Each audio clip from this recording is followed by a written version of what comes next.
Welcome to shadow news. ముందుగా headlines చూద్దాం. అనంతపురం జిల్లాలో రెన్యూ పవర్ భారీ ప్రాజెక్టుకు మంత్రి నారా లోకేష్ చేతుల మీదుగా శంకుస్థాపన కార్యక్రమం. 22,000 కోట్ల వ్యయంతో ఇంటిగ్రేటెడ్ ఎనర్జీ కాంప్లెక్స్ నిర్మాణం. ఏపీని క్లీన్ ఎనర్జీ హబ్ గా మార్చడమే ప్రభుత్వ లక్ష్యమని వెల్లడి.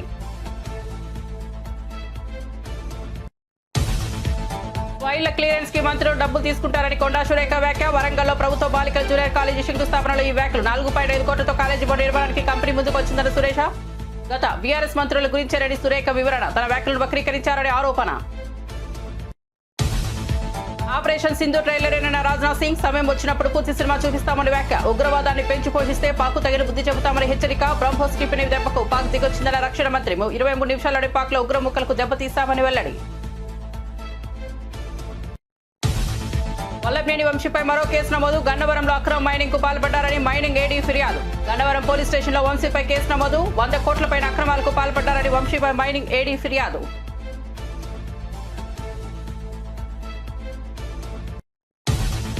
తిరుమల శ్రీవారికి సంజీవ్ గోయంక భారీ విరాళం. 7 కోట్ల విలువైన బంగారు ఆభరణాలు స్వామివారికి విరాళం. దాదాపు 5 కిలోల బంగారంతో చేయించినప్పటి హస్తం వరద హస్తాలు.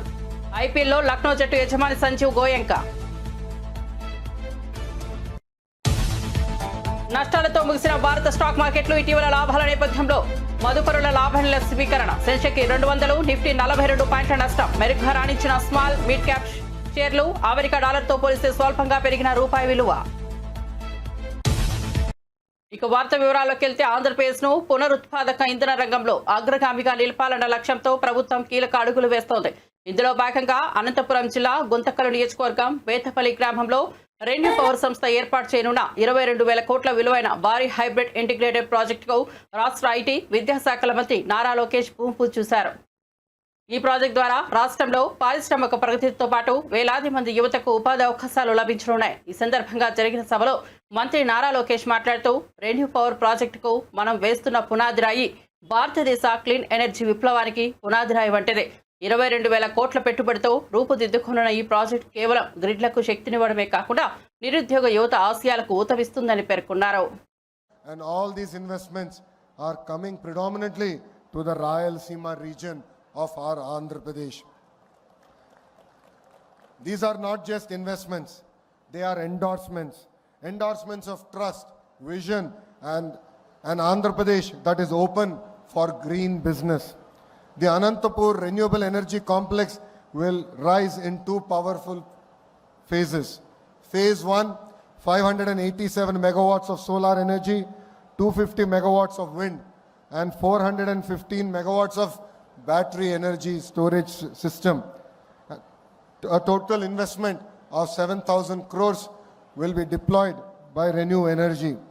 And combining with phase 2, a total 1,800 megawatts of solar, 1 gigawatt of wind, 2,000 megawatts of battery energy storage systems with a total investment of 22,000 crores will only come to the Rayalaseema region of Andhra Pradesh. This complex is more than generating power. It will generate livelihoods, empower communities and energize our economy. After a 5-year lull, Andhra Pradesh is witnessing a green renaissance. A return of renewable energy majors like Renew sends a loud and clear message that this is the decade of Andhra Pradesh. This is the dawn of clean Pradesh. Let us not forget, Renew was one of the largest renewable energy investor in Andhra Pradesh before 2019. Despite the challenges of the past, they are back not just with investment but with conviction. Because when policies are strong, confidence returns, and when leadership is visionary, growth is inevitable. Mr. Sinhaji, your belief in our state and its future is really inspiring. Your return is not just a partnership, it is a reunion of vision and values. I was sitting next to Sinhaji.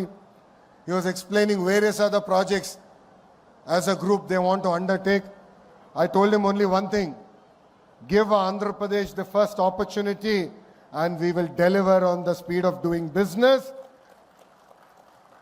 and we will ensure that you will call Andhra Pradesh and Rayalaseema your home soon. To all the government officials and the partners who made today possible, thank you very much for being the wind beneath Andhra Pradesh's green wings. We are not just laying concrete here, we are laying a vision of cleaner, greener and greater Andhra Pradesh.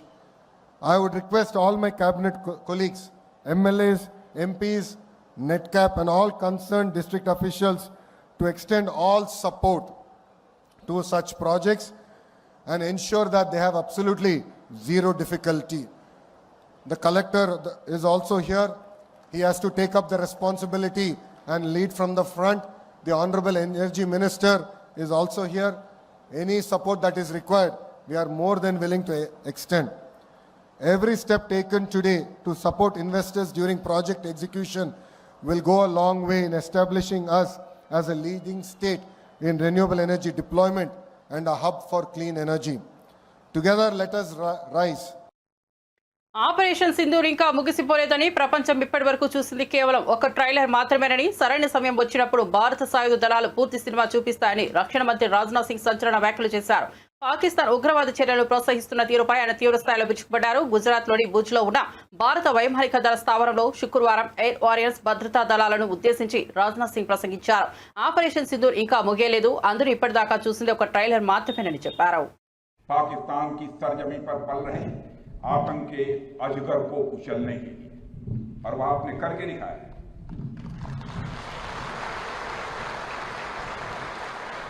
और मैं ये कहूं तो यह कहना गलत नहीं होगा, जितनी देर में लोग नाश्ता पानी निपटाते हैं उतनी देर में आपने दुश्मनों को निपटा दिया।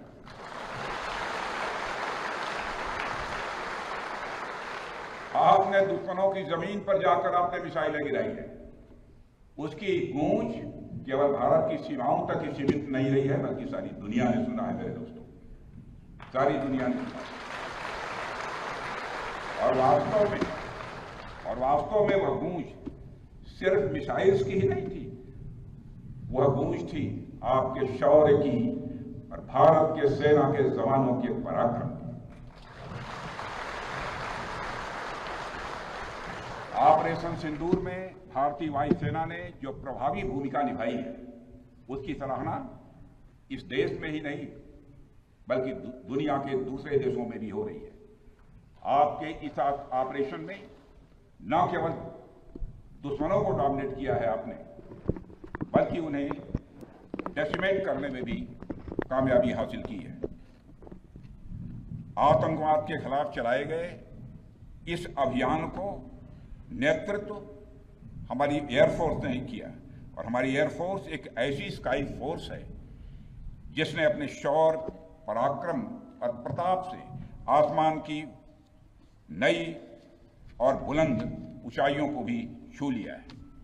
मैं chief air marshal AP Singh को भी इसके लिए मैं बधाई देना चाहता हूं, उनके पूरे ऑफिसर्स, उनके पूरे टीम, उनके सारे जवानों को भी मैं बधाई देता हूं।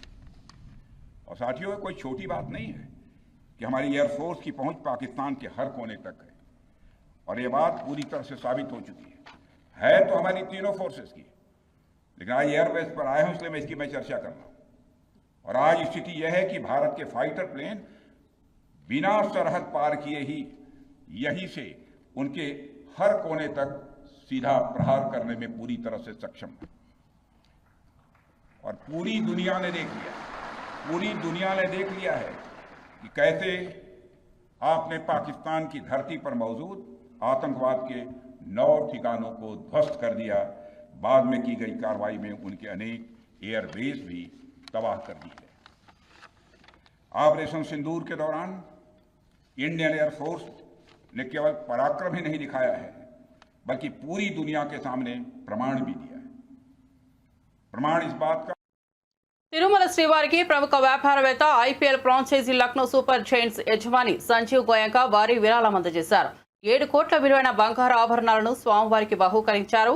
దాదాపు 5 కిలోల బంగారంతో చేయించిన కటిహస్తం, వరద హస్తాలను టీటీడీ అదనపు ఈవో వెంకయ్య చౌదరికి అందించారు. ఇక IPLలో LSG ఫ్రాంచైజ్ ఓనర్ అయిన గోయంకా గతేడాది నుంచి మెగా మేళంలో రిషబ్ పంత్ను IPL చరిత్రలోనే అత్యధికంగా 27 కోట్లకు కొనుగోలు చేసి రికార్డు సృష్టించిన విషయం తెలిసిందే. కానీ ఈ సీజన్లో పంత్ అందుకు తగ్గ ప్రదర్శన చేయలేక చతికిలబడ్డారు.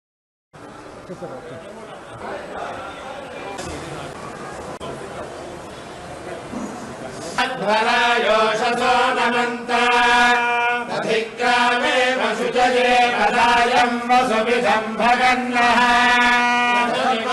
श्वावादिनावहन्तु गोमतीर्न उषासः लीलवती सदमुच्छन्तु भद्राः ऋतन्दुहाना विश्वतः प्रवीणाः यूयं पादस्वस्तिभिस्तदानः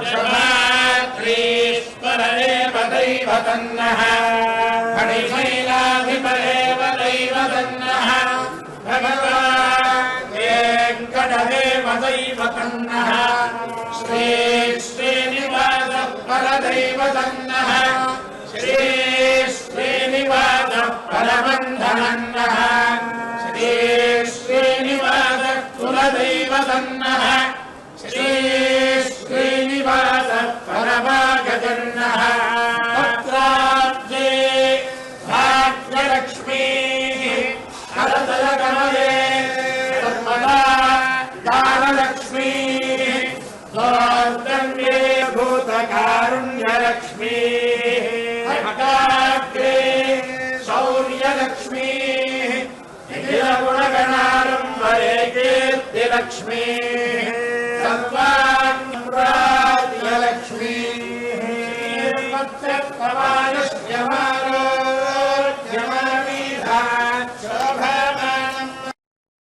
తెలంగాణ రాష్ట్ర అటవీ పర్యావరణ దేవాదాయ శాఖ మంత్రి కొండా సురేఖ చేసిన వ్యాఖ్యలు రాజకీయంగా తీవ్ర దుమారం రేపాయి. ఫైళ్ల క్లియరెన్స్ కోసం మంత్రులు డబ్బులు తీసుకుంటున్నారంటూ ఆమె చేసిన వ్యాఖ్యలు వివాదాస్పదమయ్యాయి. గురువారం వరంగల్లో ప్రభుత్వ బాలికల జూనియర్ కళాశాల భవన నిర్మాణానికి మంత్రి కొండా సురేఖ శంకుస్థాపన చేశారు. ఈ సందర్భంగా మాట్లాడుతూ, నేను అటవీ శాఖ మంత్రిగా ఉన్నందున కొన్ని కంపెనీలు ఫైళ్ల క్లియరెన్స్ కోసం నా వద్దకు వస్తుంటాయి. సాధారణంగా మంత్రులు ఇలాంటి ఫైళ్లను క్లియర్ చేయడానికి డబ్బులు తీసుకుంటారు. కానీ నేను మాత్రం ఒక్క నయా పైసా కూడా ఇవ్వొద్దని, దానికి బదులుగా పాఠశాల నిర్మాణం వంటి సామాజిక సేవ చేయాలని వారికి చెబుతానని వ్యాఖ్యానించారు.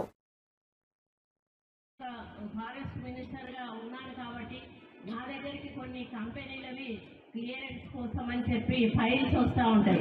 మామూలుగా మంత్రులు అట్లాంటి ఫైల్, నేను ఒక ఫారెస్ట్ మినిస్టర్గా ఉన్నాను కాబట్టి నా దగ్గరికి కొన్ని కంపెనీలవి క్లియరెన్స్ కోసం అని చెప్పి ఫైల్స్ వస్తూ ఉంటాయి. మామూలుగా మంత్రులు అట్లాంటి ఫైల్స్ వచ్చినప్పుడు డబ్బులు తీసుకొని క్లియరెన్స్ ఇస్తూ ఉంటారు. నేనన్నా మాకు ఒక నయా పైసా మీరు ఇవ్వాల్సిన అవసరం లేదు, మీరు సమాజ సేవ చేయండి, మా స్కూల్ ఒకటి డెవలప్ చేయండి, మా పేరు మీద అది మీ పేరు గుర్తుండిపోతుంది అని చెప్పినప్పుడు వాళ్ళు మేము పై వాళ్ళతో మాట్లాడాలి మేడం, మా చేతుల్లో లేదు అని సదానంద రెడ్డి. నేను ఒక చిన్న మాట, అది నేను జనరల్ గా వాడినటువంటి మాటలు దాన్ని కాంగ్రెస్ వాళ్ళకి ఆపాదిస్తున్నాను. నేను కాంగ్రెస్ మంత్రులు అనేటువంటి మాట ఇక్కడ కూడా మాట్లాడు, జనరల్ గా మంత్రులు అనేటువంటి మాట మాట్లాడు, అందరూ అని కూడా మాట్లాడలేదు, జనరల్ గా మంత్రులు అని మాట్లాడిన దాన్ని ఎవరి ఆలోచనను బట్టి వాళ్ళు దాన్ని అర్థం తీసుకోవచ్చు. అంటే ఇక్కడ టిఆర్ఎస్ వాళ్ళ మైండ్ బట్టి వాళ్ళు దాన్ని అర్థం చేసుకొని నేనేదో తప్పు మాట్లాడినా, మా మంత్రులు అవినీతి చేస్తా ఉన్నారు అనే పద్ధతిలో నేను మాట్లాడినా అని చెప్పి ట్రోలింగ్ చేయడం చాలా బాధాకరం. వెంటనే దాన్ని ఆపాల్సిన అవసరం ఉన్నది. లేకపోతే నేను సైబర్ క్రైమ్ వాళ్ళకి తప్పకుండా నేను కంప్లైంట్ ఇస్తాను. నేను ఒక ఫారెస్ట్ మినిస్టర్ గా ఉన్నాను కాబట్టి. వైసీపీ నేత గండవరం మాజీ ఎమ్మెల్యే వల్లభనేని వంశీపై మరో కేసు నమోదైంది. గండవరం నియోజకవర్గంలో జరిగిన మైనింగ్ అక్రమాలపై గనుల శాఖ ఏడీ గండవరం పోలీస్ స్టేషన్లో ఆయనపై ఫిర్యాదు చేశారు. ఇందుకు సంబంధించిన అక్రమ త్రవ్వకాలపై నివేదికను పోలీసులకు సమర్పించారు. 2019 నుంచి 24 సమయంలో వంశీ ఆయన వర్గం అక్రమార్కులపై పాల్పడినట్లు నివేదికలో పేర్కొన్నారు. 100 కోట్లపైన అక్రమార్కులకు పాల్పడ్డారని వంశీపై మైనింగ్ ఏడీ ఫిర్యాదు చేశారు. దీంతో గన్నవరం పోలీసులు వంశీపై కేసు నమోదు చేశారు. దీనిపైన పీటీ వారెంట్ కోర్టులో దాఖలు చేయాలని పోలీసులు నిర్ణయించారు. ఇక ఇప్పటికే ఆయన వివిధ కేసుల్లో అరెస్ట్ అయి జైల్లో ఉన్న విషయం తెలిసిందే.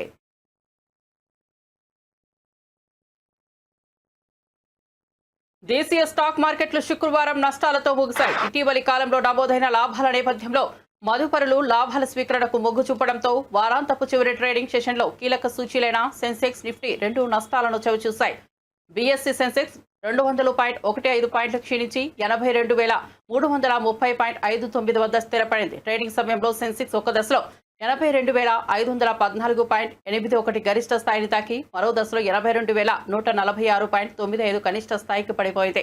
అదేవిధంగా నేషనల్ స్టాక్ ఎక్స్చేంజ్ సూచి నిఫ్టీ కూడా 42.30 పాయింట్లు నష్టపోయి 25,019 8-0 వద్ద ముగిసింది.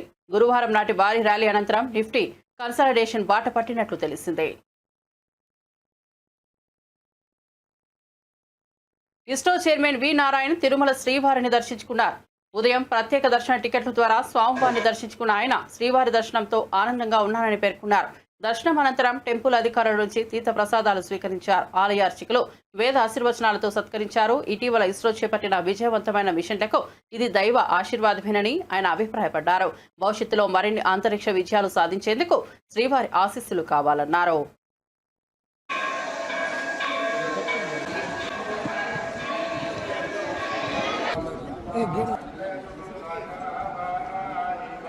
मीटिंग है सर गलत जाने का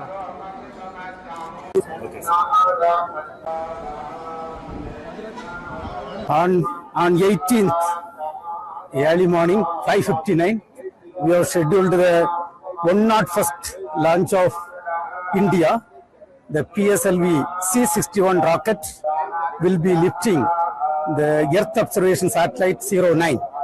As you all are aware, the Indian space program was started in the year 1962. Now almost we are completing 63 years. This will be the 63rd launch of the PSLV. And we are going to have a Earth observation satellite, which is going to serve the country in all domains of Earth observation. It will be all-weather satellite.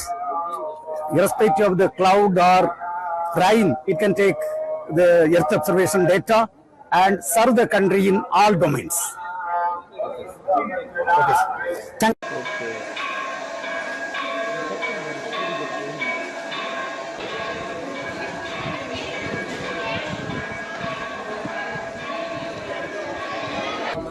you. Meeting है YS Jagan ముఖ్యమంత్రిగా ఉన్న సమయంలో విద్యారంగంలో అమలు చేసిన సంస్కరణలను చంద్రబాబు ప్రభుత్వం ధ్వంసం చేస్తోందని ఎమ్మెల్సీ కల్పలతారెడ్డి ఆరోపించారు. టీచర్లకు ప్రమోషన్లు కల్పించిన పద్ధతిని రద్దు చేస్తూ కొత్తగా 9 రకాల స్కూళ్ల వ్యవస్థను ప్రవేశపెట్టడం గందరగోళానికి దారితీస్తోందని అన్నారు. ఈ నిర్ణయం వల్ల దాదాపు 10,000 మంది ఉపాధ్యాయులకు డిమోషన్లు రావచ్చని చెప్పారు. ఒకవైపు ఉపాధ్యాయులను సర్ప్లస్ గా ప్రకటిస్తూ మరోవైపు డిఎస్సీ మోసం చేయడాన్ని తీవ్రంగా విమర్శించారు. విద్యార్థులకు నాణ్యమైన విద్య అందించాలంటే సబ్జెక్ట్ టీచర్ల సేవలు అవసరమని అన్నారు. విద్యా వ్యవస్థను నాశనం చేయవద్దని ఆమె హెచ్చరించారు. మరియు విద్యా భవన్లు ముట్టడించడం, ధర్నాలు చేయడం జరుగుతుంది. ఇక్కడ ఉపాధ్యాయులు వారికి రావాల్సిన డిఏలు అడగట్లేదు, వారికి రావాల్సిన పిఆర్సీ కమిటీలు అడగట్లేదు, వారికి రావాల్సిన ఐఆర్ అడగట్లేదు. కేవలం విద్యారంగాన్ని బతికించండి అని మాత్రమే వాళ్ళు కోరుతున్నారు. అదేవిధంగా ఈరోజు ఎందుకంటే ప్రైమరీ స్కూల్స్ ను స్ట్రెంథైన్ చేయాలని ఒక ఉద్దేశంతోనే ఉపాధ్యాయులు పోరాటం చేయడం జరుగుతోంది. అలాగే ప్రభుత్వ పాఠశాలను బతికించాలని ఒక ఆలోచనతోనే ఉపాధ్యాయులందరూ కూడా ఈరోజు ధర్నా బాటపడి నిన్న మొన్న ధర్నాలు చేయడం జరిగింది. ఈ ప్రభుత్వం వచ్చి రాగానే ఎందుకు అంత అగ్రెసివ్ గా 117 జీవోను రద్దు చేయాలి, అలాగే టీచర్స్ ట్రాన్స్ఫర్స్ చట్టం తేవాలి అని ఇంత హడావిడి ఎందుకు చేస్తుందో, ఇంత కన్ఫ్యూజన్ ఎందుకు చేస్తుందో అర్థం కాని పరిస్థితి ఈరోజు టీచర్స్ లో ఏర్పడింది. అలాగే విద్యార్థి తల్లిదండ్రులలో కూడా ఏర్పడిన విషయం మనందరం కూడా గమనిస్తాం. మార్పులు చేయండి, క్రమంగా మార్పులు చేయాలి. ఈరోజు 117 జీవోను రద్దు చేస్తామని చెప్పి 110 జీవోకు బదులుగా 19, 20, 21 జీవోలు తీసుకురావడం జరిగింది. నిజంగా మేము వాళ్ళు గతంలో ఏం చెప్పారు, ప్రైమరీ స్కూల్స్ బతికిస్తాము, ప్రైమరీ స్కూల్ స్ట్రెంథైన్ చేయడానికి మేము 117 జీవోను రద్దు చేస్తామని చెప్పి ఈరోజు 19, 20, 21 జీవోను తీసుకురావడం జరిగింది. మీరు గమనిస్తే 19, 20, 21 జీవోలో ప్రైమరీ స్కూల్స్ ఉంటున్నాయా, ప్రైమరీ స్కూల్స్ ఉండే పరిస్థితి ఉందా? ఈ రోజు 19, 20, 21 జీవోలు తీసుకొచ్చి 9 రకాల స్కూల్స్ ను ఈ రోజు తీసుకురావడం జరిగింది. అదే గత ప్రభుత్వంలో 6 స్కూల్స్ ఉంటేనే మేము 4 స్కూల్స్ తెస్తామని చెప్పడం జరిగి ఈ రోజు అదనంగా 6కు 3 స్కూళ్లు యాడ్ చేసి 9 స్కూల్స్ తీసుకొచ్చారు. 9 స్కూల్స్ కూడా ఈ రోజు కరెక్ట్ గా ఒక నామ్స్ ప్రకారం వాటిని ఫామ్ చేయలేదు. ఎందుకు ఈ విషయం నేను చెప్తున్నానంటే ఇక్కడ పీపుల్ టీచర్ రేషియో కూడా గమనిస్తే ఒక్కొక్క స్కూల్కు ఒక రకమైన పీపుల్ రేషియో తీసుకున్నారు.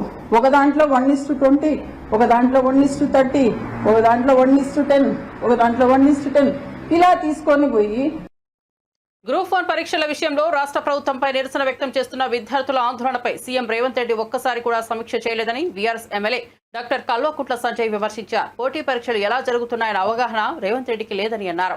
ఎగ్జామ్లు రాసిన అనుభవం లేని వ్యక్తి ముఖ్యమంత్రిగా ఉన్నందువల్ల విద్యార్థుల సమస్యలను పట్టించుకోవడం లేదని ఆరోపించారు. గ్రూప్ పరీక్షలకు ఉండే ప్రాధాన్యతను ప్రభుత్వం నొసర వైపు చూసిందని, ఇది నిరుద్యోగ యువతలో తీవ్ర అసంతృప్తికి దారితీసిందని మండిపడ్డారు. విద్యార్థుల భవిష్యత్తులో ప్రభుత్వం ఆడుకుంటోందని ఆరోపించారు.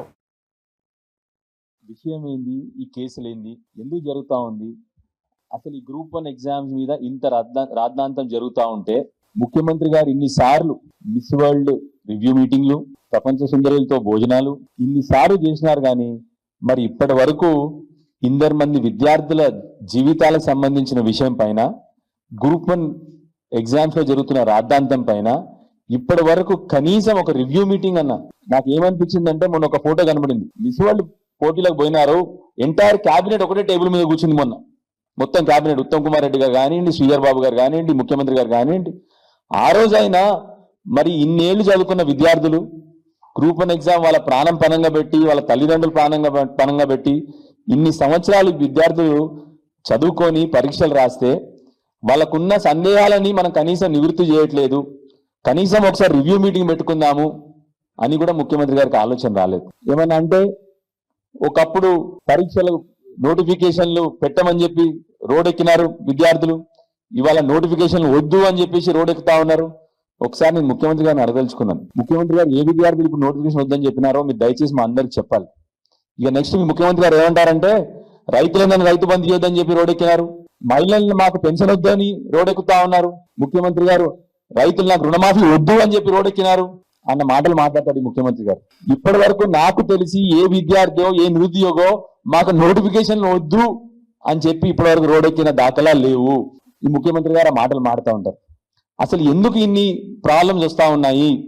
ఈ విద్యార్థులు అడిగిన సమస్యల్ని ఇప్పటి వరకు విద్యార్థులు కనీసం 2000 వాళ్ళ గ్రీవియన్సెస్ కానీ వాళ్ళ సందేహాలు కానీ గవర్నమెంట్కి రాసినారు. గ్రూప్ 1 విద్యార్థులందరూ ఇప్పటి వరకు ఆర్టీఐ నుంచి కానీ, గవర్నమెంట్ నుంచి కానీ, క్యాబినెట్ నుంచి కానీ ఇప్పటి వరకు ఒక్క రిప్లై రాలేదు. అప్పుడే వాళ్ళు మా దగ్గర రావడం జరిగింది. దాని గురించి కోర్టుకు వెళ్ళినారు. కానీ ఇప్పటి నుంచి గవర్నమెంట్ తరఫు నుంచి కోర్టు కూడా కొన్ని సందేహాలు లేవనెత్తింది. ఆ సందేహాలు కూడా గవర్నమెంట్ కనీసము. కాళేశ్వరం సరస్వతి పుష్కరాల సందర్భంగా ప్రభుత్వం 35 కోట్లు ఖర్చు పెట్టామని ప్రచారం చేసినప్పటికీ భక్తులు మాత్రం వాస్తవ పరిస్థితులను తప్పక నిరసిస్తున్నారు. కనీస రోడ్డు సౌకర్యం లేకపోవడం, మట్టి రహదారుల్లో ముళ్ల కంపల మధ్య నడవాల్సి రావడం భక్తుల ఆగ్రహానికి దారితీసింది. త్రాగునీరు, సన్మార్గ పథాలు, శౌచాలయాల కొరతతో తీవ్ర అసౌకర్యానికి గురవుతున్నామని వాపోయారు. ప్రభుత్వం చేసిన వాదనలకు భక్తుల అనుభవాలు విరుద్ధంగా ఉండటంతో తీవ్ర విమర్శలు వెల్లువెత్తుతున్నాయి. ఇవాళ కొంచెం మంది తక్కువ ఉంటారు, మాకు చేతగానే ఉండము. అందరూ వస్తే కొంచెం మంచిగా ఉంటుందని వచ్చినందుకు ఏ సౌకర్యాలు లేవండి. అన్ని కోట్లు పెట్టి మేము అన్ని చేసినాము, ఇది చేసినాము, అది చేసినాము. సరే పుణ్యాత్ములు శాంక్షన్ చేసిండ్రు, మంచిగా చేసిండ్రు అంటే అది బాగుంటది. ఒక్కటి కూడా లేదండి. ఒక్కసారి ఇవన్నీ చూడండి. నడవడానికి కూడా అన్ని ముళ్ళ కంపలు, రాళ్ళు, రప్పలు. ఎట్లా పోతామండి చెప్పండి? నువ్వు అన్ని చేసినావు, అన్ని చేస్తాను, నేను ఇన్ని శాంక్షన్ చేసిన, అన్ని చేస్తాను అన్నప్పుడు అన్ని చేయాలన్నా వద్దా? ఏది లేదండి. మాకైతే ఏ సౌకర్యం లేదు. 35 కోట్లతోటి చేసినామని ప్రచారం చేసిండ్రు. 3 కోట్లు ఖర్చు పెట్టిందో లేదు అసలు. నిన్న వాళ్ళొచ్చి వీళ్ళొచ్చి అంటే మంత్రులు వచ్చినప్పుడే అయితేనే మంచిగా ఉంటాయి. కానీ మాలాంటి ప్రజలు మేమెన్నుకున్నోళ్ళే కదా, మరి మా పైసలే కదా, అన్ని మా డబ్బులతోటే మీరు అన్ని చేయిస్తామని అన్నారు కదా. మరి ఏవండి పైసలు తీసుకునే వరకేనా మేము ఇన్ని కష్టాలు పడాలనా? మరి ఎందుకు ఇన్ని ప్రచారాలు చేస్తాను? చెయ్యకండి. ఈ జనాలందరూ ఇక చూడండి ఎంత అవస్థలు పడతానో మేమందరము. మా కోసం పోసుకోవడానిక మీరు ఇన్ని ప్రచారాలు చేసేది? మా డబ్బులు తీసుకొని మీరు బాగుపడ్డాక. వరంగల్ నుంచి వస్తాను అండి. ఇవాళ కొంచెం మంది తక్కువ ఉంటారు, మాకు చేత. హైదరాబాద్ గచ్చిబౌలిలో ప్యూరోపాల్ క్రియేషన్స్ అండ్ ఐటీ సొల్యూషన్స్ పేరుతో నకిలీ సాఫ్ట్వేర్ సంస్థ భారీ మోసం చేసింది. ట్రైనింగ్ పేరుతో వందల మంది నిరుద్యోగులను నమ్మించి ఒక్కొక్కరు నుంచి 2 లక్షల వరకు వసూలు చేసింది. ఉద్యోగాలు ఇప్పిస్తామంటూ ఆశలు చూపి చివరకు బోర్డును తిప్పేసి మాయమైంది. వందలాది మంది బాధితులు న్యాయం కోసం ఎదురుచూస్తున్నారు. అధికారుల దృష్టికి వెళ్లినా ఫలితం లేకపోవడంతో నిరాశతో ఉన్నారు. ఉద్యోగుల కళల్ని ఆడిపోసిన సంస్థపై కఠిన చర్యలు తీసుకోవాలని బాధితులు డిమాండ్ చేస్తున్నారు. అనే కంపెనీలో 3 months బ్యాక్ మేము జాయిన్ అయ్యాము. వాళ్ళు మాకు జాయిన్ అయిన టైంలో 3 months ట్రైనింగ్ ఇస్తాము, తర్వాత టెస్ట్ పాస్ అయితే ప్రాజెక్ట్లో అసైన్ చేస్తామని చెప్పారు. 1 month ట్రైనింగ్ అయింది రెగ్యులర్గానే. రోజు 1 hour వర్క్ ఫ్రమ్ హోమ్ ఇచ్చారు మాకు. ల్యాప్టాప్స్ కూడా ప్రొవైడ్ చేశారు. రోజు 1 hour క్లాస్ అయ్యేది. అంతా బాగానే ఉంది. 1 month శాలరీ కూడా పడింది. సెకండ్ మంత్ నుంచి శాలరీ రాలేదని చెప్పి 2-3 times మెయిల్స్ పెడితే రెస్పాన్స్ లేదు. సో వన్ ఫైన్ డే మేము వాళ్ళు కాల్ చేస్తే వాళ్ళందరి నెంబర్ స్విచ్ ఆఫ్ వచ్చినాయి. సో వెంటనే అందరం అలర్ట్ అయ్యాం. అంటే వాళ్ళు మా అంతటా మేము గ్రూప్ క్రియేట్ చేసుకున్నాం వాట్సాప్లో, చేసి అందరం అలర్ట్ అయ్యి అక్కడికి వెళ్ళి చూస్తే మొత్తం షట్ డౌన్ అయ్యి ఉంది. ఈ స్కిల్ డెవలప్మెంట్ అనే సంస్థ ప్యూరోపాల్ ఐటీ సొల్యూషన్ అనే సంస్థతో మిలాఖత్ అయి దాదాపు ఒక 100 నుంచి 150 మంది పైగా నిరుద్యోగ యువకుల్ని మోసం చేశారని వారు కొంతమంది మా దగ్గరికి మా కార్యాలయానికి రావడం జరిగింది. దాదాపు 2 నుంచి 2.5 లక్షల రూపాయలు ఒక్కొక్కళ్ళు వారికి పేమెంట్ చేశారు. తర్వాత 2 నెలలుగా 3 నెలలుగా ఏదో కొద్దిగా జీతాలు ఇచ్చినట్టుగా ఇచ్చి తర్వాత కంపెనీని మూత పెట్టారని చెప్పి మా దగ్గరికి వచ్చి మాకు వినతి పత్రం ఇవ్వడం జరిగింది, సమస్యను టేకప్ చేయమని. వీరి సమస్యను పరిశీలించినప్పుడు నిజంగా ఆశ్చర్యకరమైన విషయాలు బయటపడ్డాయి. ఎందుకంటే నిరుద్యోగ యువకులు తన ఉద్యోగ వేటలో ఈ స్కిల్ డెవలప్మెంట్ కంపెనీలో స్కిల్ హబ్లో వీటిని నమ్ముకుంటారు, లేకపోతే ఉద్యోగాలు ఇస్తామని చెప్పేవాడు. వాళ్ళు ఉద్యోగాలు అమ్ముతున్న పేరు మీద కొన్ని లక్షలు కట్టించుకుంటారు.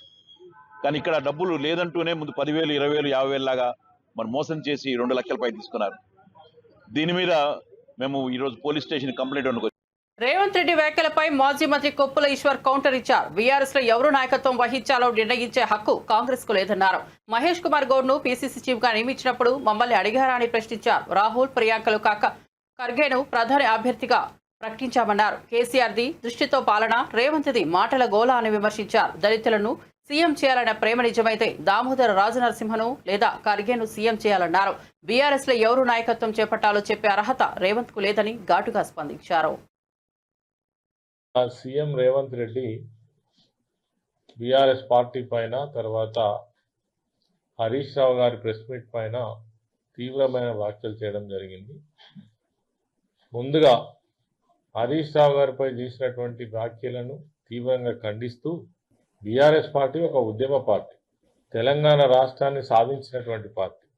రాష్ట్రాన్ని సాధించడమే కాకుండా ఈ రాష్ట్రాన్ని అన్ని రంగాల్లో అన్ని వర్గాలను అభివృద్ధి చేయాలనే ఉద్దేశంతో 10 సంవత్సరాల పాటు అనేకమైనటువంటి కార్యక్రమాలు నిర్వహించి ప్రధానంగా రాష్ట్రాన్ని ఆర్థికంగా, వ్యవసాయకంగా, విద్యాపరంగా, వైద్యపరంగా అన్ని రంగాలలో అభివృద్ధి చేసినటువంటి పార్టీ నాయకులు కేసీఆర్ గారు. రాజకీయ పార్టీల నాయకత్వానికి సంబంధించి నిన్న రేవంత్ రెడ్డి గారు ప్రస్తావించిన విషయాలను చూసినట్టయితే అది పార్టీల అంతర్గత విషయం. ఏ పార్టీకి ఎవరు అధ్యక్షులు ఉండాలి, ఆ పార్టీ విధాన నిర్ణయాలు ఏ విధంగా తీసుకోవాలనేది అంతర్గతమైనటువంటి విషయం. అట్లంటే మరి మేము వాళ్ళ పిసిసి అధ్యక్షుడు మహేష్ గౌడ్ను నియమించినప్పుడు ఆ రోజు దళితులను ఎందుకు నియమించలేదని ఎవరైనా అడిగినరా? నియమించాలనుకుంటే మీరు ఎందుకు నియమించలేదు? అంటే ప్రేమ అనేటువంటిది పెదవుల పైన కాదు. నిజంగా మీరు సామాజిక న్యాయం పాటించాలనుకుంటే మీ చర్యలలో, మీరు చేసేటువంటి కార్యక్రమాలలో చూపించాల్సినటువంటి అవసరం ఉందని ఈ సందర్భంగా నేను తెలియజేస్తా ఉన్నాను. అదేవిధంగా బీఆర్ఎస్ పార్టీ తెలంగాణ ప్రజల మనోభావాలకు అనుగుణంగా పార్టీ నిర్ణయాలు ఏ విధంగా తీసుకుంటే తెలంగాణ రాష్ట్రానికి గొప్పగా మేలు జరుగుతుందనేటువంటి ఆలోచన విధానంతో నిర్ణయాలు తీసుకోవడం జరుగుతుంది. అది మొదటి నుంచి కూడా అదే మరి సంస్కృతిని కొనసాగిస్తున్న సంగతి. బులెటిన్ ముగించే ముందు హెడ్లైన్స్ మరోసారి చూద్దాం. అనంతపురం జిల్లాలో రెన్యూ పవర్ భారీ ప్రాజెక్టుకు మంత్రి నారా లోకేష్ చేతుల మీదుగా శంకుస్థాపన కార్యక్రమం. 22,000 కోట్ల వ్యయంతో ఇంటిగ్రేటెడ్ ఎనర్జీ కాంప్లెక్స్ నిర్మాణం. ఏపీని క్లీన్ ఎనర్జీ హబ్ గా మార్చడమే ప్రభుత్వ లక్ష్యమని వెల్లడి.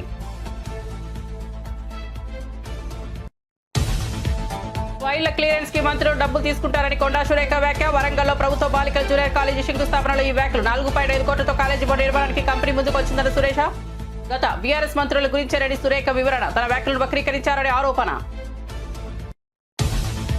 ఆపరేషన్ సింధు ట్రైలర్ అయిన రాజ్నాథ్ సింగ్ సమయం వచ్చినప్పుడు పూర్తి సినిమా చూపిస్తామని వ్యాఖ్య. ఉగ్రవాదాన్ని పెంచి పోషిస్తే పాక్ తగిన బుద్ధి చెబుతామని హెచ్చరిక. బ్రహ్మోస్ క్షిపణి దెబ్బకు పాక్ దిగొచ్చిందన్న రక్షణ మంత్రి. 23 నిమిషాల్లోనే పాక్ లో ఉగ్రముక్కలకు దెబ్బతీస్తామని వెల్లడి. వల్లభనేని వంశీపై మరో కేసు నమోదు. గన్నవరంలో అక్రమ మైనింగ్ కు పాల్పడ్డారని మైనింగ్ ఏడీ ఫిర్యాదు. గన్నవరం పోలీస్ స్టేషన్ లో వంశీపై కేసు నమోదు. 100 కోట్లపైన అక్రమాలకు పాల్పడ్డారని వంశీపై మైనింగ్ ఏడీ ఫిర్యాదు.